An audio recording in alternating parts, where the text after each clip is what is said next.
L-awtorità responsabbli mis-servizzi finanzjarji l-MFSA ma ċaħdiċ li l-kap eżekuttiv tagħha Joseph Kuxkiri iltaqa' likla ma' Brian Tonna, wieħed mis-sidin tal-kumpanija Nexia BT. Kien fi frar tal-2018 meta The Shift News żvelaw id-dettalji ta' din likla f'ristorant f'Porto Mazo bejn dak li llum huwa CEO tal-MFSA u sit il-kumpanija li fetħet it-tlet kumpaniji segreti fil-Panama fosthom għall-ex Chief of Staff Kastilja Kix Khemri u l-ex Ministru Konrad Mizzi.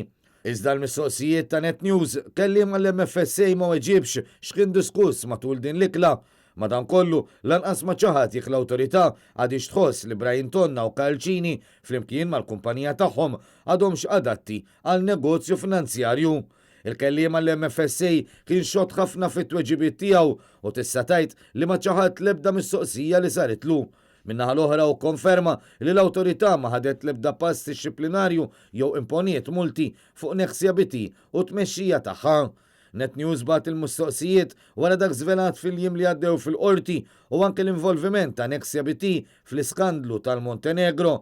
Dan kif l-aħħar jiem ġew ippubblikati provi tal-involviment tal-kumpanija sigrita 17 Black ta' Jurgen Fenek fl-iskandlu marbut mal-kuntratt tal-Ena Malta biex tixtri wind farm fil-Montenegro.